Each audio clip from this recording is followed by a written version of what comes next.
रात के 12 बजे दिल्ली के एक मशहूर और बड़े अखबार द इंडियन एक्सप्रेस की बिजली बंद कर दी जाती है। पुलिस आती है, प्रिंटिंग प्रेस बंद कर दिया जाता है, फोन लाइनें काट दी जाती हैं और एडिटर्स को कहा जाता है आज कोई अखबार पब्लिश नहीं होगा। जी हाँ, 50 साल पहले 25 जून 1975 की रात की कहानी। इंडिया के अखबारात की स्याही सूख गई, सहाफ़ियों की ज़बानें सिल गई, अपोजिशन लीडर्स और सरमायाकारों को गिरफ्तार कर लिया गया। एक आयरन लेडी इंदिरा गांधी ने कैसे इंडिया को अमेरिकी CIA और इंडिया के करप्ट पॉलिटिशियंस की साजिश से बचा लिया। क्या ये इमरजेंसी सिर्फ इंदिरा गांधी के इक़्तिदार को बचाने का हथकंडा थी या फिर इसने वाकई ही गरीबों को लूटने वाले ताकतवर माफिया, जागीरदारों, ठाकरों, काले धन वालों और करप्ट सरमायादारों को नकेल डाली? आज अगर हम मोदी की खामोश मगर 11 साल से चल रही इमरजेंसी को देखें तो क्यों इंदिरा गांधी के इमरजेंसी के मुकाबले में आज मोदी की इमरजेंसी ज़्यादा खतरनाक है? क्या फ़र्क है इंदिरा गांधी की इमरजेंसी में और मोदी की इमरजेंसी में? ये सिर्फ इमरजेंसी की कहानी नहीं बल्कि उस सच की तलाश है जिसे दफन किया गया, जिसे बाद में आने वाली हुकूमतों ने मस्क किया, मीडिया ने इग्नोर किया। मगर हम सच्चाई की तलाश के लिए ये सवाल ज़रूर पूछेंगे क्योंकि हम खोजते हैं वो सच जो छुपाए गए, दबाए गए और भुलाए गए। रीथिंक विद उमर जावेद में तमाम दोस्तों को रीथिंक विद उमर जावेद में वेलकम। आप में से ऐसे दोस्त जिन्होंने अभी तक rethink with Umar Javed subscribe नहीं किया, हमारी रिक्वेस्ट है kindly rethink with Umar Javed subscribe करें। इंडिया में जून 1975 की इमरजेंसी की कहानी बहुत ज़्यादा दिलचस्प है। 50 साल हो चुके हैं इस इमरजेंसी को। ये कहानी इतनी दिलचस्प है कि आज भी इस पर मुख्तलिफ एंगल से बात हो रही है। असल में इस इमरजेंसी को अब कांग्रेस पार्टी भी उस पर एक तरह की अपॉलजी करती है, एक तरह की माजरत करती है, लेकिन ये माजरत करनी नहीं चाहिए क्योंकि इस इमरजेंसी का इंडिया में गरीब लोगों को बहुत ज़्यादा फ़ायदा हुआ था। इस इमरजेंसी से जो असल लोग मुतासिर हुए थे वो इंडिया के करप्ट सरमायादार थे, करप्ट पॉलिटिशियंस थे, जो काला बाजारी करते थे, जो ऊंची जात वाले थे, ठाकुर थे, उनको नुकसान हुआ था। उन पर इंदिरा गांधी ने मजबूत हाथ डाला था। इसीलिए इस इमरजेंसी को एक काला धब्बा कहा जाता है, हालांकि हकीकत में ऐसा नहीं है। ये हम आज देखते और समझते हैं कि हकीकत में ऐसा क्यों नहीं है और इमरजेंसी को क्यों एक काला धब्बा पेश किया जाता है। इमरजेंसी तक आने के लिए, 1975 तक आने के लिए ज़ाहिर बात है इंदिरा गांधी 9 साल से हुकूमत कर रही थी। जब 1966 में लाल बहादुर शास्त्री का ताशकंद में लाल बहादुर शास्त्री मरते हैं, उनकी डेथ होती है, तो उसके बाद इंदिरा गांधी को प्राइम मिनिस्टर बनाया जाता है। और ये समझा जा रहा था, इंदिरा गांधी के लिए टर्म यूज़ की जाती थी एक गूंगी गुड़िया की, यानी ऐसी गुड़िया जो बिल्कुल खामोश रहेगी, जो कांग्रेस के पुराने लीडर्स थे, करप्ट लीडर्स थे, उनके इशारों पर काम करेगी। ख़ास तौर पर जो मोरारजी देसाई थे, जो खुद प्राइम मिनिस्टर बनना चाहते थे, कांग्रेस पार्टी के लीडर, ये लोग ये समझ रहे थे कि ये हमारे इशारों पर नाचने वाली एक गुड़िया होगी। ऐसा नहीं हुआ। इंदिरा गांधी ने अपने जो सोशलिस्ट प्रोग्राम था, जो नेहरू का भी सोशलिस्ट प्रोग्राम था, लेकिन इंदिरा गांधी इस सोशलिस्ट प्रोग्राम को ज़्यादा वोकल तरीके से, ज़्यादा भरपूर तरीके से इम्प्लीमेंट करना चाह रही थी। उन्होंने इस सोशलिस्ट प्रोग्राम को इम्प्लीमेंट करना शुरू कर दिया। ख़ास तौर पर जब 1967 में इलेक्शन होते हैं तो इंदिरा गांधी अपने दम पर, यानी कांग्रेस पार्टी की खुद लीड करते हुए अपने दम पर 523 कुल सीटों में से 283 सीटें जीत जाती है और उसके बाद अपना सोशलिस्ट एजेंडा लागू करना शुरू कर देती हैं। जैसे जुलाई 1969 में इंदिरा गांधी 14 बड़े कमर्शियल बैंक्स को नेशनलाइज करने का फैसला करती हैं। ये बैंक्स ऐसे थे कि जिनमें 50 करोड़ से ज़्यादा की पूंजी पड़ी हुई थी, ज़्यादा का सरमाया पड़ा हुआ था और इनसे सरमायादार ही फ़ायदा उठा रहे थे, यानी बैंक के मालिक ही फ़ायदा उठा रहे थे। गरीब लोगों के यहाँ अकाउंट्स तक नहीं थे। तो इंदिरा गांधी ने 14 बड़े बैंकों को नेशनलाइज कर लिया। अब दिलचस्प बात कि फरवरी 1970 में इंडिया की सुप्रीम कोर्ट बैंकों की इस नेशनलाइजेशन को ख़त्म कर देती है, कलअदम करार दे देती है। तो फिर इंदिरा गांधी एक अमेंडमेंट करती हैं 25th अमेंडमेंट, ताकि सुप्रीम कोर्ट का ये फैसला ख़त्म किया जा सके और बैंक नेशनलाइज ही रहें। फिर सितंबर 1970 में इंदिरा गांधी एक और बहुत बड़ा फैसला करती हैं, वो ये कि जो इंडिया के राजे महाराजे थे, जिनकी जागीरें या जिनके जो स्टेट्स थी वो तो ख़त्म कर दी गई थी, लेकिन फिर भी ये सारे राजे महाराजों को जो इंडियन स्टेट थी ये बहुत भारी वजीफ़े, तनख्वाहें और मराद दे रही थी। इंदिरा गांधी ने सितंबर 1970 में तमाम इंडिया के राजों महाराजों हुक्मरानों की तमाम आमदनी, तनख्वाहें, रेमिटेंसेस, वजीफ़े, तमाम अयाशियाँ ख़त्म कर दी। और दिलचस्प बात यह कि फिर इंडिया की सुप्रीम कोर्ट ने इंदिरा गांधी के इस फैसले के ख़िलाफ़ इन राजों महाराजों के हक़ में फ़ैसला दे दिया। अब 1971 आता है, मार्च 1971, इंदिरा गांधी इलेक्शन में उतरती हैं और आवाम के सामने अपना ये सोशलिस्ट प्रोग्राम पेश करती हैं कि वो इंडिया के राजों महाराजाओं, माफिया, सरमायादारों, कैपिटलिस्ट पर हाथ डालना चाहती हैं, गरीबी हटाओ का नारा लगाती हैं। इनको वोट, अपने वोट की कंपेनिंग के लिए इनको भरपूर सपोर्ट मिलती है।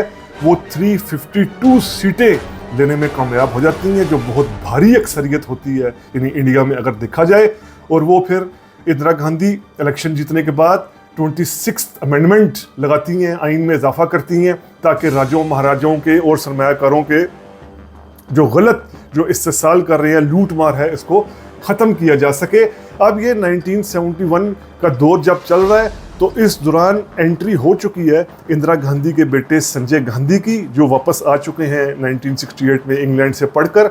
अब संजय गांधी पर करप्शन के कई इल्ज़ामात लगना शुरू होते हैं, जैसे ख़ास तौर पर उनका कारों का एक कार बनाने का, इंडियन मेड कार बनाने का एक मंसूबा होता है, इस पर करप्शन के इल्ज़ामात लगते हैं। ज़मीनों को गलत तरीके से हथियाने के इल्ज़ामात लगते हैं, यानी इन पर करप्शन के बड़े इल्ज़ामात लगते हैं। इस जो करप्शन का, संजय गांधी पर करप्शन के इल्ज़ामात हैं, इसके ख़िलाफ़ मूवमेंट शुरू होती है और इस मूवमेंट को जो लीड करते हैं वो जयप्रकाश नारायण, जेपी, जो कांग्रेस के पुराने लीडर होते हैं, कांग्रेस के पुराने लीडर होने के बावजूद अपने आप को सोशलिस्ट कहते हैं। ये बिहार से एक बड़ा आंदोलन, एक बड़ी तहरीक, मूवमेंट शुरू करते हैं इंदिरा गांधी की पॉलिसियों के ख़िलाफ़। और जयप्रकाश नारायण को इस तहरीक में सपोर्ट मिलती है आरएसएस की। आरएसएस के साथ साथ जो प्रो कैपिटलिस्ट पॉलिटिशियन होते हैं, जमातें होती हैं, उनकी, बड़े सरमायादारों की, और वाज़े तौर पर ऐसे पॉलिटिशियंस की जो इंडिया को अमेरिका के कैंप में रखना चाहते हैं, यानी प्रो अमेरिकन होते हैं, जो जिनको CIA का एजेंट भी कहा जाता है। ऐसे लोग ये तहरीक शुरू करते हैं। तहरीक शुरू होती है जेपी खुद एक ईमानदार और उनकी एक सोशलिस्ट लीडर वाली शोहरत होती है। इनको भरपूर सपोर्ट मिलती है बिहार और हिंदी हार्टलैंड से, काफ़ी बड़ी तादाद में अवाम भी इनके साथ शामिल होती है। लेकिन इनकी तहरीक में जिस तरह हमने कहा कि हिंदू नेशनलिस्ट भी शामिल हो गए, इंतहा पसंद शामिल हो गए, प्रो कैपिटलिस्ट, करप्ट एलिमेंट्स, काला बाजारी करने वाले भी शामिल हो गए। अब एक तरफ ये तहरीक चल रही है, दूसरी तरफ जो इलाहाबाद हाई कोर्ट है यूपी में, यहाँ पर एक बड़ा इंटरेस्टिंग केस चल रहा है। वो केस ये है कि 1971 में इंदिरा गांधी ने जो अपनी सीट जीती थी, ये सीट रायबरेली से जीती थी राज नारायण को हराकर। राज नारायण ये पिटीशन डालते हैं हाई कोर्ट में कि इंदिरा गांधी ने इन इलेक्शंस के लिए मेल प्रैक्टिसेस का सहारा लिया है, यानी अपने ऑफिस को मिसयूज़ किया। अब ये केस चल रहा है 1972, 73, 74, 75 आते आते 12 जून 1975 को इलाहाबाद की हाई कोर्ट एक बड़ा ट्रिकी फैसला देती है। वो कहती है कि इंदिरा गांधी ने इलेक्शन जीतने के लिए मेल प्रैक्टिस का सहारा लिया, ऑफिस को यूज़ किया। इंदिरा गांधी को नाअहल करार दे दिया जाता है, यानी वो प्राइम मिनिस्टर रहते हुए भी प्राइम मिनिस्टर के इख्तियारात यूज़ नहीं करेंगी। अब इलाहाबाद हाई कोर्ट का ये फैसला आता है। इसी दौरान जयप्रकाश नारायण अपनी तहरीक को तेज़ कर देते हैं।